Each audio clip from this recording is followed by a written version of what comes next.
Aos irmãos com a graça e a paz do Senhor Jesus, amém, irmãos? Amém, irmãos? Louvado seja Deus.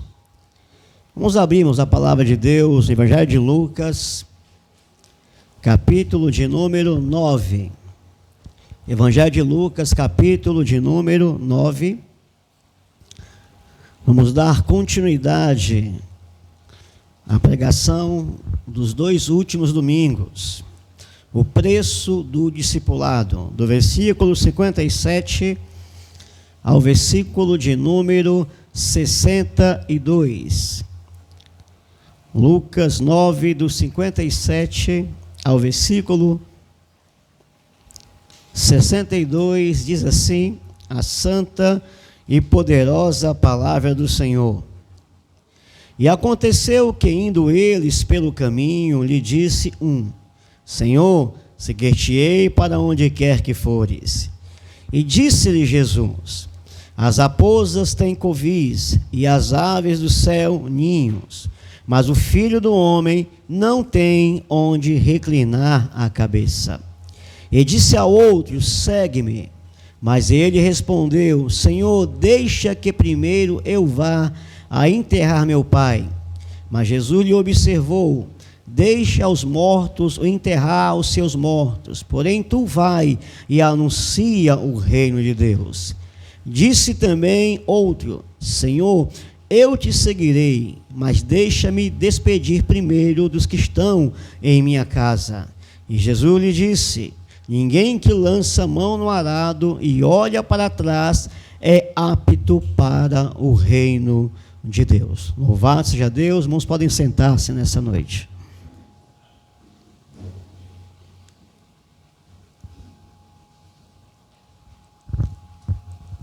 Como eu disse aqui, meus amados irmãos, nós iremos dar continuidade às duas últimas mensagens do domingo anterior. Nós escolhemos esse texto para meditar sobre o preço de seguir a Jesus. Como nós falamos, Jesus chamou um homem para segui-lo, e nós discorremos em cima deste homem a qual Jesus chamou, fazendo, irmãos, uma pregação para a nossa edificação. Falamos também que um quis realmente seguir a Jesus, o outro se dispôs a seguir Jesus. Porém, Jesus disse: as aves do céu têm ninho, as raposas têm covis, mas o Filho do Homem não tem onde reclinar a cabeça. Aprendemos sobre este que para seguir a Cristo é necessário muito mais do que as emoções, muito mais do que os sentimentos, mas é necessário sim uma experiência genuína, um encontro real e verdadeiro com a pessoa bendita de Jesus. Porém, nessa noite, irmão, nós iremos meditar na vida daquele que também tem o desejo de seguir a Jesus. E aqui no versículo 61 diz assim: disse também o outro: Senhor, eu te seguirei, mas deixa-me despedir primeiro aos que estão em minha casa.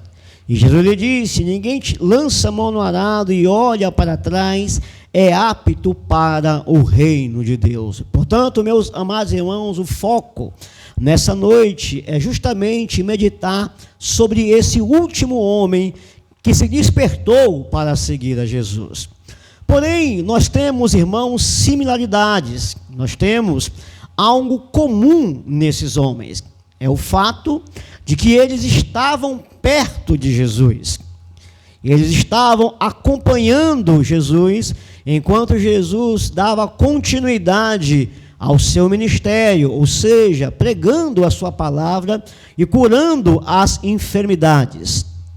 E a razão pelo qual, meus amados irmãos, eles estavam seguindo Jesus, é porque Jesus tinha algo a lhes oferecer.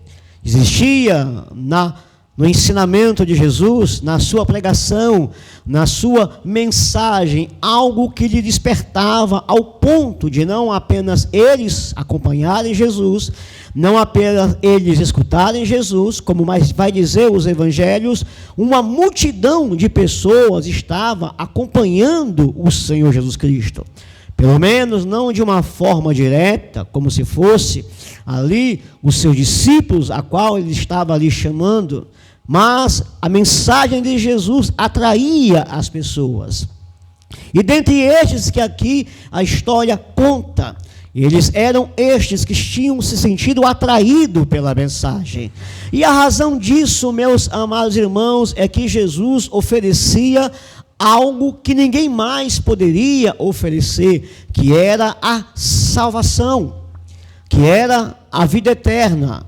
E somente Jesus veio com esta mensagem no aspecto a qual ele tinha algo a oferecer, que não era algo, meus amados irmãos, velho, mas que era algo novo, da parte de Deus, que no caso seria a nova aliança que Jesus teria para realizar no meio da sua mensagem, através daquilo que ele veio fazer. E nós podemos ver esse despertar no capítulo 9, no versículo 56. Vejamos aí, Lucas 9, 56 vai dizer: porque o Filho do Homem não veio para destruir as almas dos homens, mas para salvá-las. E foram para outra aldeia. Note, meus amados irmãos, que antes que houvesse aqui o chamado para as pessoas seguirem a Jesus, ou particularmente esses 3 homens que fazem parte dessa história, nós vemos aqui um versículo anterior no texto, que é o versículo de 1,56, a qual Jesus fala aos seus discípulos que tinham sido encaminhados para arrumar um lugar para Jesus, irmão, descansar lá na aldeia dos samaritanos, e a qual Jesus não foi lhe dado esse espaço para o descanso. Os discípulos de Jesus se aproximaram dele, como quem diz: nós tentamos arrumar um lugar para ti, mas os samaritanos não querem que tu venhas pousar aqui, descansar aqui. Eles então, irmãos, dão a solução para Jesus, ou pelo menos eles tentam ali falar de uma maneira a qual eles querem um desejo, mas que não é o desejo de Jesus. Eles dizem o seguinte: quer que façamos como o profeta Elias, que mande descer fogo do céu e consuma esses homens, destrua esses homens? E então Jesus no versículo 56 vai dizer, no versículo 55, voltando-os, porém, repreendeu-os e disse: vós não sabeis de que espírito sois, porque o Filho do Homem não veio para destruir as almas dos homens, mas para salvá-las. E foram para outra aldeia. Portanto, meus amados irmãos, o ponto específico aqui é que Jesus tinha uma mensagem de salvação. E essa mensagem de salvação, que Jesus mesmo disse: eu vim para salvar as almas dos homens e não para destruí-las, era o que chamava, era o que atraía, era o que dava esperança àquelas multidões e os discípulos particularmente, que estavam se dispondo ali a segui-lo. Porém, muitos irmãos pegam parte desta palavra, parte deste versículo, parte do ministério de Jesus Cristo, e pegam apenas, meus amados irmãos, a primeira parte, porque o Filho do Homem não veio para destruir as almas dos homens. Está vendo? Esse Jesus que veio ao mundo há pouco mais de 2000 anos atrás, ele não veio para destruir as almas dos homens. Ele não veio para julgar, ele não veio para condenar. Na realidade, na sua mensagem, dizem eles, ele veio falar de amor, ele veio falar de paz, ele veio falar de graça, de misericórdia. Na realidade, ele foi um grande profeta, ele foi um grande filósofo, ele foi um grande mestre. E ele mesmo diz, está vendo aqui, ele não veio para destruir as almas dos homens. E os homens, irmãos, não têm discernido quem Jesus realmente é e o que realmente ele veio fazer neste mundo. Pegam apenas, irmãos, a mensagem a qual Jesus diz que ele não veio para destruir, que ele não veio para condenar, que ele não veio para julgar, mas pelo contrário, ele veio apenas para ser um bom filósofo, ele veio apenas para dar bom exemplo, ele veio apenas para ser um bom mestre, mas nada de julgamento, nada de condenação, nada de destruição. E esses, meus amados irmãos, acabam se apegando a um evangelho desfalcado. O evangelho a qual Jesus, meus amados irmãos, apesar de ter dado bons exemplos no seu ensinamento, apesar de realmente ter sido um profeta, eles se esquecem da segunda parte daquele versículo, que é justamente, ele veio para salvá-las. E por que ele não veio, irmão, para destruir as almas dos homens? Porque as almas dos homens já estavam no processo de condenação. Porque as almas dos homens já estavam correndo perigo. Porque as almas dos homens já tinham pecado contra Deus. Porque Jesus não veio, irmão, destruir. Porque ele não veio fazer com que o homem se afundasse ainda mais no fundo do poço, ao qual o homem se encontrava. Ele não veio destruir as almas dos homens, porque ele não veio, irmão, para piorar a situação do homem. Ele veio para socorrê-los, ele veio para salvá-los. E a razão desta salvação era porque, meus amados irmãos, o homem entrara num estado de condenação. Um estado de condenação que atingiu toda a sua essência. Na realidade, o homem tem em si uma natureza pecaminosa. Na realidade, Deus, quando criou o homem, Deus criou o homem reto. Mas foi o homem que procurou outros caminhos. A partir do momento, irmãos, como nós falamos em outras oportunidades, a qual Deus fez um mundo perfeito, chamado lugar do Éden, lugar de delícia, onde Deus tinha propósito para o homem ser feliz e assim encher a terra. Deus alertara o homem de que o homem deveria desobedecer. E Deus não deu vários mandamentos para que o homem pudesse obedecer. Deus deu apenas um mandamento. Deus não fez inúmeras restrições para que o homem, irmãos, o obedecesse. Deus fez apenas uma restrição. Deus pôs lugar de delícias, o jardim do Éden. Deus lhe deu oportunidade para prosperar, para ser feliz, para povoar a terra, onde não havia morte, onde não havia doença, onde não havia enfermidade, guerras, rancor, ódio, onde nada disso, irmãos, havia, e isso veio por causa do pecado. E para que isso não houvesse no mundo, como consequência da desobediência a Deus, que foi a chamada morte física e morte espiritual, o homem teria que obedecer apenas uma ordem de Deus, apenas um mandamento de Deus, a qual ele não comesse, irmão, da árvore que estava no meio do jardim, a árvore do conhecimento do bem e do mal. Mas o homem, irmãos, com as suas percepções de certo e errado, o homem com as suas percepções estéticas, aliás, o certo e o errado o homem ainda não conhecia, mas conheceria se obedecesse a Deus. Ele, com essas percepções, meus amados irmãos, ele acabou desobedecendo a Deus. Comeu do fruto a qual Deus disse que não era para comer. E através disso, o pecado entrou no mundo. E como nós sabemos, irmãos, uma espécie gera segundo a sua espécie. Um animal, um cachorro, vai gerar um cachorro. Um gato, vai gerar um gato. Um homem, vai gerar um homem. E como o pecado, irmãos, entrou no mundo através do primeiro homem, da primeira mulher, aquela natureza que o homem não tinha, uma natureza pecaminosa, passou a estar em Adão, passou a estar, irmãos, em Eva, e através dele, essa natureza passou a estar em todos os homens. De tal forma, meus amados irmãos, que todo homem que vem ao mundo agora, ele vai pecar, não é porque ele é pecador, ele peca na realidade, ele peca porque é pecador. Ele não se torna pecador porque peca, melhor dizendo, mas ele peca porque já é um pecador, já nasce nessa condição de alguém que tem a tendência para pecar. Por isso Davi disse certa feita no Salmo 51, em pecado me concebeu minha mãe, e em iniquidade eu fui formado. Por isso, meus amados irmãos, o homem nasce com essa condição. E o resultado dessa condição de ser pecador é que ele nasce, meus amados irmãos, ele fica, melhor dizendo, depravado.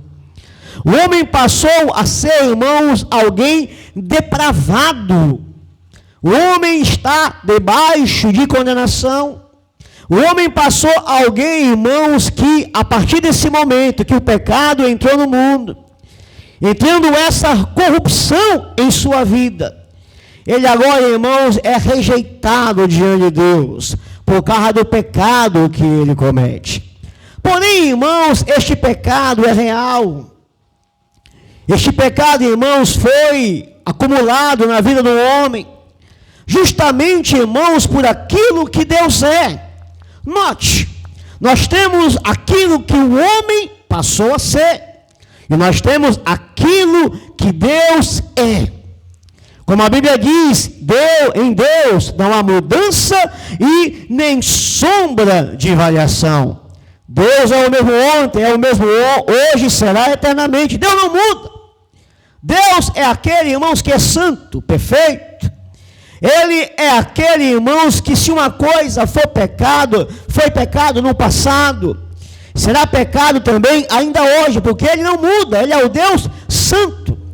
Aquilo que Deus é, a sua santidade, sempre vai reagir contra, irmãos, aquilo que é imoral, contra aquilo que é pecado, porque Deus é santo, é de sua natureza. É de sua essência naturalmente reagir contra aquilo que é errado. Mas isso é o que Deus é. Mas nós temos também aquilo que o homem se tornou. E aquilo, irmãos, que o homem se tornou, não há como ter harmonia diante de Deus. Não há como haver, irmãos, uma reconciliação, uma aceitação daquilo que o homem é, daquilo que Deus é, nessa condição de pecador. E nós podemos ver isso, irmãos, por aquilo que Deus é. Deus é santo. Os homens vão dizer, não, mas Deus, ele nos aceita da forma que nós somos. Eu sou pecador, mas Deus me aceita desta maneira. Deus, afinal de contas, Deus é amor. Deus é aquele que perdoa tudo. É verdade, irmão, Deus tem a capacidade de amar. Deus tem a capacidade de perdoar, mas para que isso seja possível, irmãos, é preciso que algo aconteça. Mas se nada acontecer que venha intermediar aquilo que Deus é, e aquilo, meus amados irmãos, que Deus se tornou, não há, meus amados irmãos, como homem ser aceitável diante de Deus. Portanto, Deus é santo e Ele reage contra, meus amados irmãos, contra o pecado. Não há como ter harmonia entre aquilo que Deus é e aquilo, meus irmãos, que o homem se tornou. O fato é também, é que na santidade de Deus reagiu na história. Deus mostrou, irmãos, como Ele não aceitava o pecado. Vejamos o que diz a palavra de Deus. Gênesis capítulo de número 6. Gênesis capítulo de número 6. Gênesis capítulo de número 6. Diz assim. Vamos ler a partir do versículo de número 1. Gênesis 6, a partir do versículo de número 1, diz assim: E aconteceu que, como os homens começaram a multiplicar-se sobre a face da terra, e lhe nasceram filhas, viram os filhos de Deus que as filhas dos homens eram formosas, e todos tomaram para si mulheres de todas que escolheram. Então disse o Senhor: Não contenderá o meu espírito para sempre com o homem, porque ele também é carne, porém os seus dias serão 120 anos.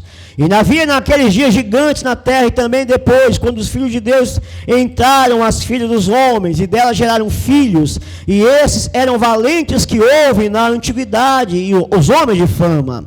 Versículo 5 em diante é que nos interessa.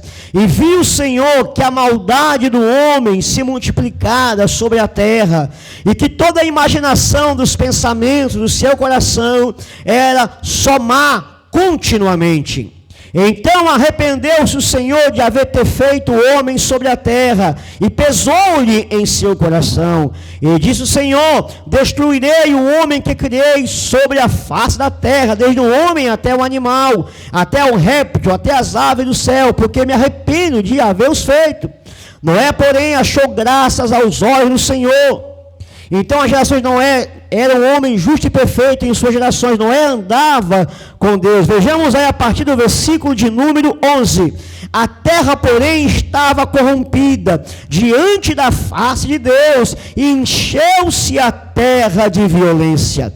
E viu Deus a terra, e eis que estava corrompida, porque toda a carne havia corrompido o seu caminho sobre a terra. Note, meus amados irmãos, na história, Deus reagiu não com harmonia, Deus reagiu com juízo. Porque, como eu disse, o Deus Santo, irmão, não haveria como ter harmonia com o homem em pecado, com o homem em rebeldia. Posteriormente, em Gênesis 18 e 19, nós vamos ver, irmãos, Deus falando também sobre a cidade de Sodoma e Gomorra, a qual não obedecia a Deus, a maldade que eles praticavam também chegou até o Senhor, e Deus resolveu destruir aquela cidade, irmãos, com fogo do céu. Note, irmãos, que não haveria como haver uma harmonia, como o homem diz que é possível ter. Na realidade, como eu disse aqui, é preciso acontecer algo não do lado de dentro, algo que Deus possa fazer do lado de fora, irmãos, para resolver essa situação.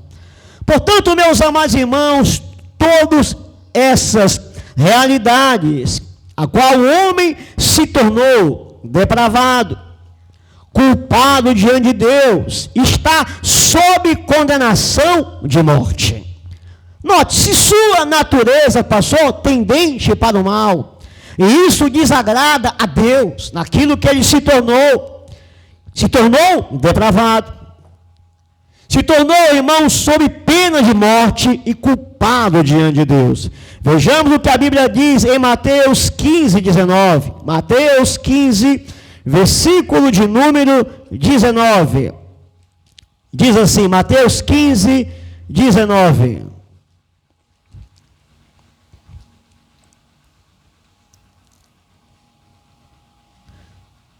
Vamos ler a partir do versículo de número 18. Diz assim, Mateus 15, 18 diz: mas o que sai da boca procede do coração, e isso contamina o homem.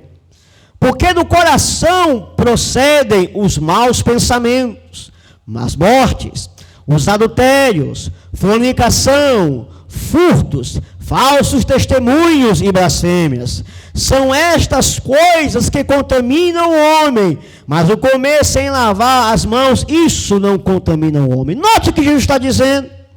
Do coração do homem é que procedem os maus pensamentos, as mortes, os adultérios, a fornicação, os furtos e os falsos testemunhos. Na pregação passada que nós lemos Romanos 1,18, que do céu se manifesta a ira de Deus contra toda a impiedade, a qual Deus se revelou através da criação, através da criação, o seu eterno poder, a sua divindade, são reveladas pelas coisas que foram criadas, inclusive através do homem, a qual Deus criou. E aí, irmão, Deus vai dizer que porque os homens não quiseram saber de Deus, não se importaram de ter conhecimento de Deus, Deus entregou a um sentimento, irmãos, perverso, a quais eles quiseram seguir. Mas que lá do alto, de cima, se manifesta a ira de Deus contra toda a impiedade. O homem se tornou culpado diante de Deus. Vejamos o que a Bíblia diz em Romanos 3, 23. Romanos capítulo de número 3, versículo de número 23. Romanos 3, 23. Diz assim: porque todos pecaram e destituídos estão da glória de Deus. Note, todos pecaram. Todos os homens pecaram. Não há um justo, irmãos. Se nós lermos aqui a partir do versículo de número 10, vai dizer: como está escrito, não há um justo nenhum sequer. Não há ninguém que entenda, não há ninguém que busque a Deus. Todos se extraviaram, juntamente se fizeram inúteis. Não há quem faça o bem, não há nem um só. A sua garganta é um sepulcro aberto, com as suas línguas tratam enganosamente. Peçonhas está debaixo dos seus lábios, cuja boca está cheia de maldição e amargura. Os seus pés são ligeiros para derramar sangue, os seus caminhos há destruição e miséria, e não conheceram o caminho da paz. Não há temor de Deus diante dos seus olhos. Note, irmãos, essa é a condição do homem diante de Deus. Todos pecaram e todos carecem da glória de Deus. Todos são culpados diante de Deus. Mas também o homem está sob condenação. Vejamos aí, Romanos 6, 23. O homem também entrou, irmãos, em condenação. Romanos 6, 23. Porque o salário do pecado é a morte, mas o dom gratuito de Deus é a vida eterna em Cristo Jesus. Portanto, meus amados irmãos, o salário do pecado é a morte, mas o dom gratuito de Deus é a vida eterna em Cristo Jesus. O homem tem a natureza pecaminosa, ele está debaixo de condenação, está sob pena de morte e se tornou depravado diante de Deus. Por isso o texto não vai dizer: ele não veio destruir as almas dos homens, mas ele veio salvar as almas dos homens. Ele não veio, irmão, para afundar ainda mais. Ele veio para resgatar, ele veio para arrumar o problema, ele veio para solucionar o problema. Ele veio para resgatar o homem, tirá-lo da situação em que ele se encontra. Mas no versículo que nós lemos acerca do homem que, meus amados irmãos, quer seguir a Jesus, Jesus vai dizer para ele, aliás, primeiro ele vai dizer para Jesus: deixa primeiro eu me despedir da minha família. Jesus, então, meus amados irmãos, vai dizer para ele o seguinte, vejamos aí agora, versículos 61 e o 62.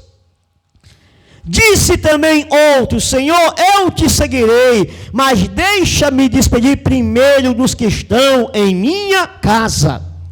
Jesus lhe disse: ninguém que lança a mão no arado e olha para trás é apto para o reino de Deus.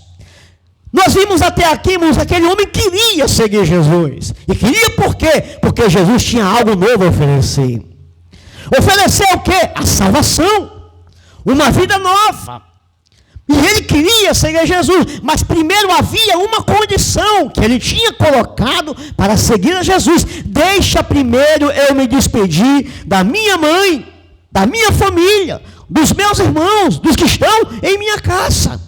Jesus, então, meus amados irmãos, diz para ele, irmão, o seguinte: aquele que lança a mão no arado e olha para trás não é apto para o reino de Deus. Como quem diz: olha, para me seguir, até os sentimentos familiares, para me seguir, até a afeição pelo pai, a afeição pela mãe, a afeição pelos filhos, devem no coração do homem ter amor maior por mim do que a afeição natural.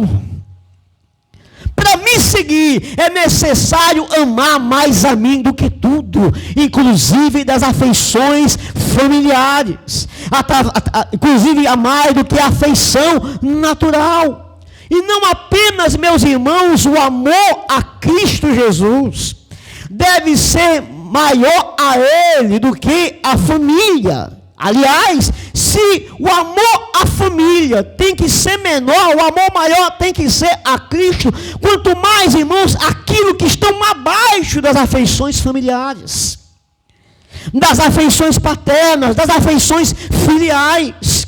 Tem pessoas, irmãos, que amam mais os seus próprios caminhos do que a família. Tem pessoas que amam mais os seus prazeres no pecado do que a própria família. Tem pessoas que amam, irmão, mais uma vida de diversão, de bebidas, de vícios, do que a sua própria família.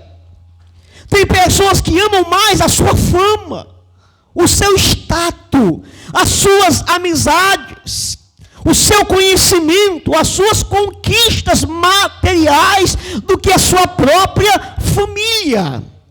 E Jesus está dizendo: olha, para me seguir, tem que me amar. Nada pode ser maior do que eu. Tem que me amar acima de tudo. Para me seguir, não vai ser possível olhar para trás, porque aquele que olha para trás não é digno de mim. Portanto, meus amados irmãos, note que o amor a Cristo ele tem que ser nessa condição. Isso é pesado, talvez. Isso é profundo, talvez. Isso talvez, irmão, seja algo difícil para que o homem natural ele possa, irmãos, assimilar. Amar a Cristo Jesus, amar um homem chamado Jesus, amar um homem que veio na Palestina 2000 anos atrás, que fez exigências, que para segui-lo tinha que deixar tudo para trás e segui-lo, deixar o pai, deixar a mãe, deixar isso, deixar aquilo, deixar as conquistas terrenas e assim amá-lo, segui-lo e amá-lo mais do que qualquer coisa. Que exigência que esse homem faz? Como é possível amar um homem assim? Como é que eu posso amar mais a Jesus do que amar o meu filho? Como é possível amar mais a Jesus do que amar a minha família, do que amar a minha mulher, do que amar o meu esposo, do que amar as pessoas? Como é possível amar uma pessoa que eu não estou vendo, Jesus, a qual morreu há milhares de anos atrás, e ele diz que eu tenho que amá-lo acima de qualquer coisa? Que exigência é essa? Será que esse amor é possível? Meus amados irmãos, esse amor é possível. Porque, meus irmãos, não porque nós temos que amá-lo primeiro, mas porque ele nos amou primeiro. Isso só é possível, irmão, porque Jesus nos amou primeiro. Amá-lo, irmão, mais do que a família. Amá-lo, meus irmãos, mais do que as posses. Amá-lo, irmão, mais do que as conquistas nesse mundo. Amá-los mais, irmão, do que diplomas, mais do que tudo nesta vida. Isso é possível, porque, meus amados irmãos, Ele nos amou primeiro, porque Ele veio buscar, Ele veio salvar o que se havia perdido. Nós estávamos nessa condição de condenação, não havia esperança para nós estávamos mortos, como diz Paulo, nos nossos delitos e pecados. Havia em nós, irmãos, uma vida depravada, estávamos debaixo, como eu disse aqui, de condenação. Éramos por natureza, irmãos, filhos da ira, e a santidade de Deus, ela reagia contra o pecado em nossas vidas. Mas Deus, irmãos, Ele que é amor, Ele que amou o homem de tal maneira que deu seu Filho unigênito para todo aquele que Ele crê não pereça, mas viesse a ter a vida eterna. Ele enviou Jesus para morrer pelo homem, Ele enviou Jesus para se entregar pelo pecador, de tal forma, meus amados irmãos, que este amor, Ele passou, irmãos, a trazer uma mudança, passou a trazer uma transformação pela mensagem do Evangelho, a de que Jesus, irmãos, Ele amou primeiro o homem, Ele se deu pelo homem, Ele veio, irmãos, morrer, salvar, buscar aquilo que se tinha perdido. Ele veio, irmãos, dar uma vida que verdadeiramente é vida, e tirar o homem, irmão, da concepção de que se ele confiar nesta vida, ele vai perder a verdadeira vida. Mas Jesus, Ele veio oferecer a verdadeira vida. É possível amar desse jeito? É possível, irmãos, amar Jesus desta maneira, a ponto de qualquer coisa? Nós temos um homem na Bíblia, irmãos, que fez tal. Vejamos o que a Bíblia diz. Filipenses capítulo de número 3. Filipenses capítulo de número 3. A partir do versículo de número 4. Filipenses capítulo 3, versículo de número 4, diz assim: ainda que também podia confiar na carne, se algum outro cuida que pode confiar na carne, ainda mais eu, circuncidado ao 8º dia, da linhagem de Israel, da tribo de Benjamim, hebreu de hebreus, segundo a lei fui fariseu, segundo o zelo, perseguidor da igreja, segundo a justiça que há na lei, irrepreensível. Mas o que para mim era ganho, reputei-o como perda por Cristo. E na verdade tenho também por perda todas as coisas, pela excelência do conhecimento de Cristo Jesus, o meu Senhor, pelo qual sofri a perda de todas as coisas, e as considero como escória, para que possa ganhar Cristo. E seja achado nele, não tendo a minha justiça que vem da lei, mas a que vem pela fé em Cristo, a saber, a justiça que vem de Deus pela fé, para conhecê-lo, o poder da sua ressurreição e a comunicação de suas aflições, sendo feito conforme a sua morte. No versículo 8 vai dizer: em verdade tenho também perda por todas as coisas, pela excelência do conhecimento de Cristo Jesus, meu Senhor, pelo qual sofri perda de todas as coisas, considero como escória, para que possa ganhar a Cristo. Paulo, irmãos, tinha tudo e não tinha nada. Paulo, irmãos, tinha descendência religiosa, mas não tinha nada.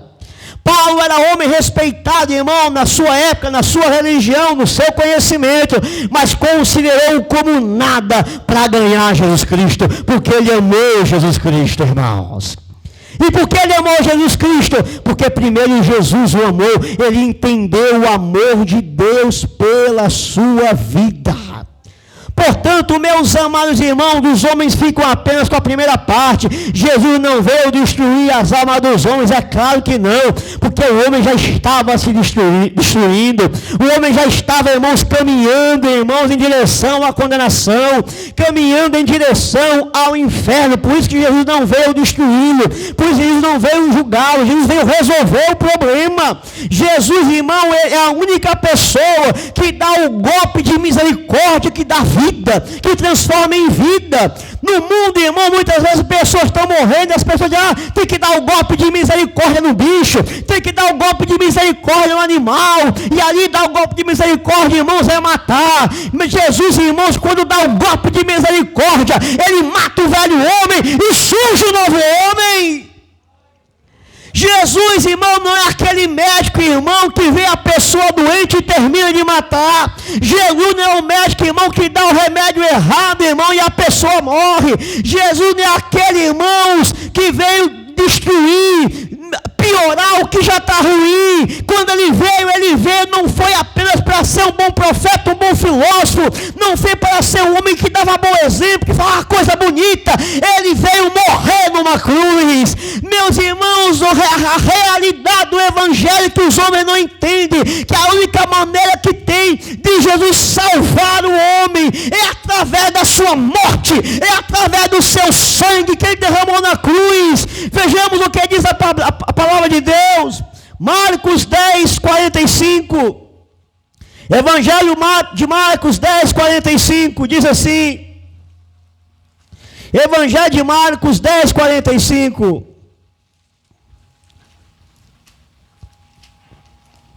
Diz assim: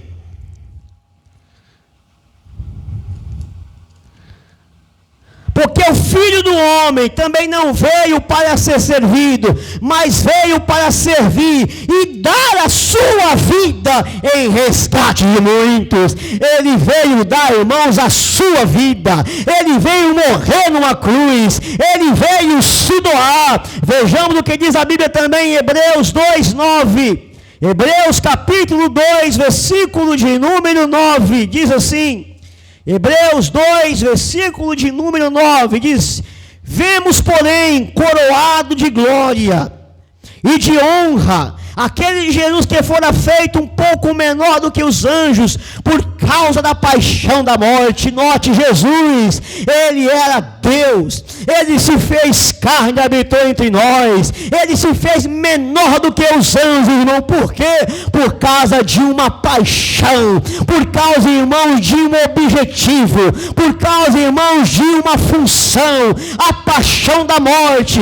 O versículo continua: para que pela graça de Deus provasse a morte pela humanidade, provasse, irmãos, a morte por todos. Vejamos Hebreus 9, 26, Hebreus 9, versículo 26, diz assim: de outra maneira, necessário lhe fora padecer muitas vezes, desde a fundação do mundo, mas agora, na consumação dos séculos, uma vez se manifestou para aniquilar o pecado pelo sacrifício de si mesmo. O homem é escravo do pecado, irmãos. O homem segue a sua natureza pecaminosa, mas através da sua morte, Jesus aniquila a força do pecado pela sua vida, irmãos, que foi entregue na cruz do Calvário. Meu irmão, Jesus é esse que, meus irmãos, senta. É aquele, irmãos, que planeja, é aquele que faz os cálculos, é aquele que tem um propósito, é aquele que tem um objetivo. A Bíblia diz, irmãos, que nenhum homem, irmãos, que vai construir alguma coisa, ele começa a construir sem fazer os cálculos, sem fazer a conta, para ver, irmãos, se vai conseguir construir aquilo que está ali planejando construir. E antes que ele acabe de construir, acabe os recursos, acaba o dinheiro, e as pessoas venham zombar dessa pessoa. Aí começou e acabou o dinheiro, não tem como terminar, e as pessoas ficam zombando dele. Jesus, irmãos, é aquele que fez o cálculo. Jesus, irmãos, é aquele que estava lá em cima no céu, vendo o homem, irmão, na condição de pecador, na condição, irmão, de condenação eterna, mas ele estava lá: Senhor, meu Pai, eu vou lá, eu vou descer, eu vou me entregar. Talvez o pai dissesse: vai difícil, você vai se tornar homem, você vai deixar e vai esvaziar da sua glória, mas eu vou, eu consigo. Jesus fez o cálculo, irmão, e ele veio, nasceu, irmão, no ventre de uma mulher, e lá, irmãos, ele cresceu como uma criança normal, se tornou um adolescente, foi fiel, santo em tudo. A Bíblia diz que da sua boca não se achou pecado. Meus irmãos, ele nunca mentiu, nunca pecou, foi perseguido, foi humilhado, foi maltratado.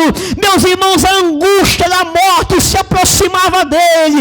A Bíblia diz que ele se ajoelhava e as gotas, irmão, do seu suor se tornavam em sangue. Tamanha agonia próximo à morte, irmão.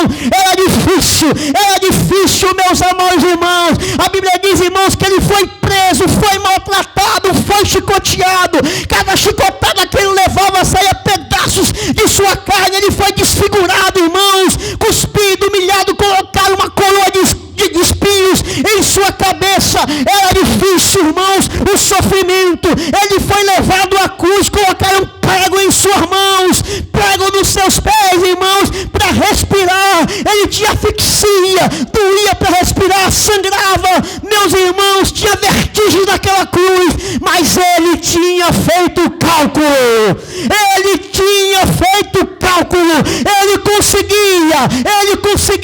Disseram: olha, desce daí, tu não salvou os outros, salva também a ti mesmo. Não, ele não desceu, irmão, porque ele planejou, ele desejou, ele teve paixão da morte, e lá, irmãos, ele conseguiu e disse: Pai, está consumado. E morreu, irmão, naquela cruz. Aleluia. Ele conseguiu, irmão, porque ele fez o cálculo. Ele aguenta, e vou até o final. Foi fiel até a morte, e morte de cruz. Vemos aí? Filipenses capítulo de número 2. Filipenses capítulo de número 2. Do versículo de número 5 em diante diz: De sorte que haja em vós o mesmo sentimento que houve em Cristo Jesus, que sendo em forma de Deus, não teve por usurpação ser igual a Deus, mas fez a si mesmo de nenhuma reputação, tomando a forma de servo, fazendo-se semelhante aos homens, e achando na forma de homem, humilhou-se a si mesmo, sendo obediente até a morte, e morte de cruz. E o resultado, irmão, versículo 9, por isso, também Deus os exaltou soberanamente, e lhe deu um nome que é sobre todo nome. Porque quando o homem entende essa mensagem, irmãos, o homem percebe que dá. Quando o homem percebe, irmãos, que Deus o amou, que Jesus se entregou por ele, que Jesus foi fiel até a morte, que cada gota de sangue foi pelo homem pecador para lhe dar salvação, uma nova vida, tirá-lo dessa condenação, do julgamento. Meus irmãos, o homem diz: Senhor, eu quero te seguir, eu quero te amar. Mas talvez o homem diga: não, mas Deus não vai nos julgar. Aliás, Deus é amor. Deus no final vai fazer alguma coisa para nos salvar. Ele já fez. Não acredito nisso. Deus no final vai perdoar. Deus tem que fazer alguma coisa. Eu sei que eu sou pecador. Lá no final, quando eu morrer, Deus vai me perdoar. Deus vai fazer alguma coisa. A questão é que Deus já fez. Deus enviou Jesus. Ele não veio para condenar, ele veio para salvar. E a única maneira que ele salva é ele enviando Jesus para morrer pelo homem. E ele enviou Jesus.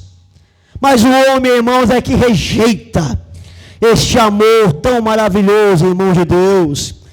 Louvado seja Deus. Por isso, irmãos, aquele que lança a mão no arado e olha para trás, não é apto para o reino de Deus. Só podemos, irmãos, ser aptos quando, irmãos, estamos em Cristo Jesus, nesse amor.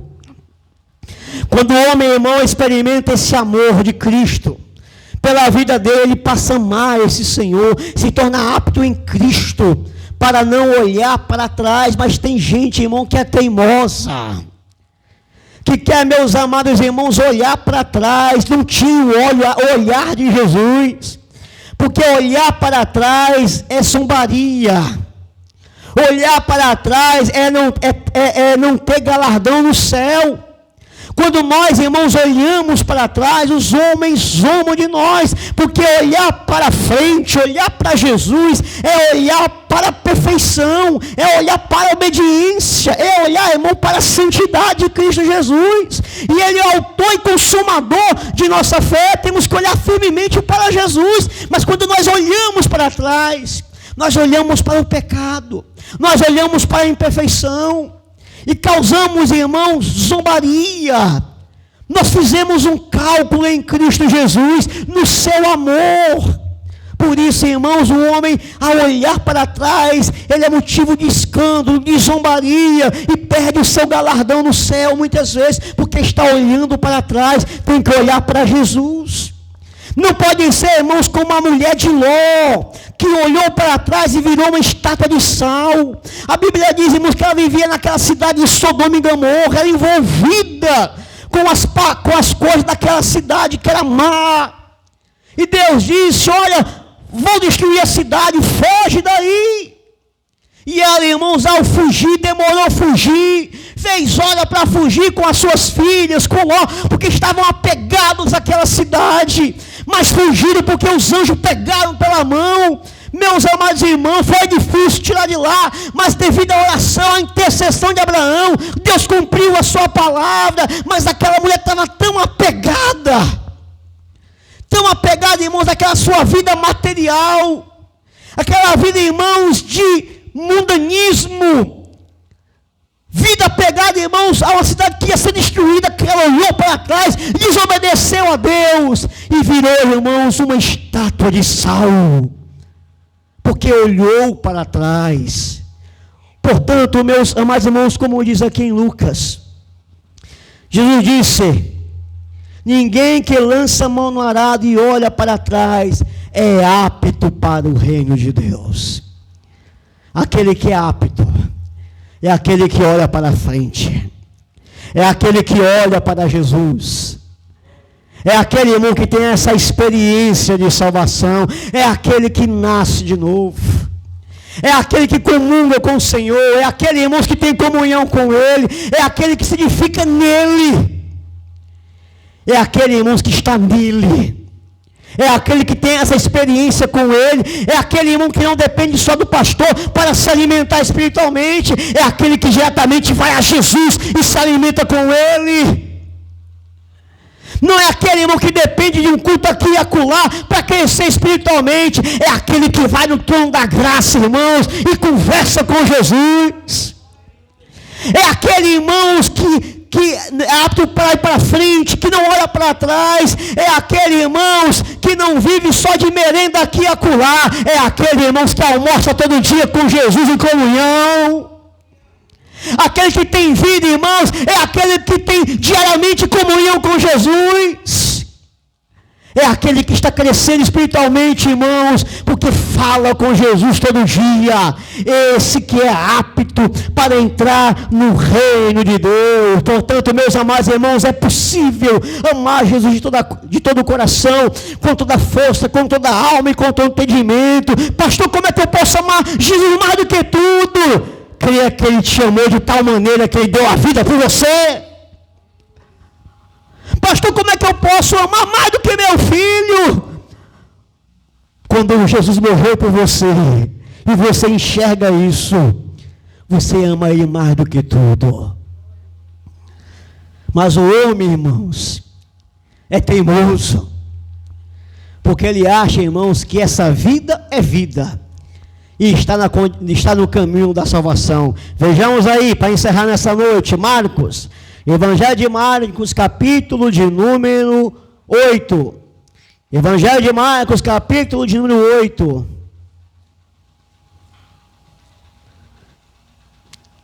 Evangelho de Marcos, capítulo de número 8, versículo de número 34 e 35.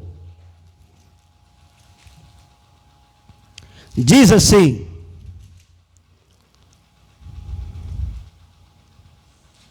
Marcos 8, 34 e 35. E chamando a si a multidão, com seus discípulos, disse-lhes: se alguém quiser vir após mim, negue-se a si mesmo, e tome a sua cruz e siga-me. Ou seja, quem quer seguir Jesus, vai ter que amar mais a Jesus do que tudo, mais do que a si mesmo. Versículo 35. Porque qualquer que quiser salvar a sua vida, perderá. Mas qualquer que perder a sua vida por amor de mim e do Evangelho, esse a salvará. Por quê, irmãos? Porque o homem nesta vida já está caminhando para a condenação. Porque o homem, irmãos, por mais feliz que ele se ache, ele está no estado de condenação. Já está caminhando para o inferno, para o juízo.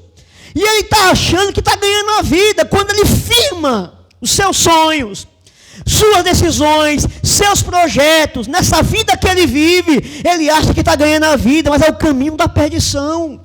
Mas aquele que nega esta vida e recebe a vida que Jesus dá, irmãos, aí é diferente. Porque diz, porque qualquer que quiser salvar a sua vida, perderá. Mas qualquer que perder a sua vida por amor de mim e do Evangelho, esse salvará. Aí ele ensina o caminho, irmão, porque que o homem não pode ser salvo. Versículo 36. Pois que aproveitaria ao homem ganhar todo mundo e perder a sua alma? Para muita gente, irmãos, o mundo todo é um gole de cerveja. Para muita gente, irmãos, o mundo todo é uma barraquinha que você pode beber, bebida alcoólica. Para muita gente, o mundo todo já basta para essa pessoa ficar a vida toda em frente a uma TV, assistindo streaming, filmes. Para muita gente, irmãos, O mundo todo é para ir para a sua religião aqui e acolá. Para muita gente, o mundo todo, para ser feliz, só basta ter uma festazinha para ir todo final de semana. Mas do que adianta o homem ganhar o mundo todo, irmãos, e perder a sua alma? O que dará, o que aproveita o homem ganhar o mundo todo e perder a sua alma? Ou o que daria o homem pelo resgate da sua alma? Portanto, qualquer que entre essa geração adulta e pecadora se envergonhar de mim, das minhas palavras, também o Filho do Homem se envergonhará dele quando vier na glória do seu Pai com os santos anjos. Jesus não teve vergonha de nós, ele morreu de braços abertos numa cruz, irmãos, mas o homem tem vergonha de Jesus e se esconde e foge dele. Mas aquele que não se envergonha de Jesus, Jesus o salva, Jesus o perdoa, Jesus derrama, irmãos, o seu amor sobre ele.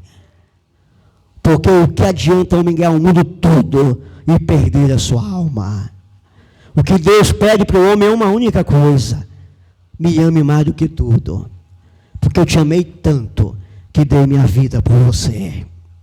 Quando o homem entende isso, irmãos, o homem se arrepende e sabe que Jesus morreu para buscar e salvar o que se havia perdido. Religião não salva, boa obra não salva, caridade não salva. Só quem salva é Jesus. E quando nós o aceitamos, irmãos, não há mais como olhar para trás, só olhar para frente, só olhar para o alto, aonde Ele tem preparado para nós a vida eterna. Vamos ficar de pé nessa noite em nome de Jesus. Morde X, Heitor.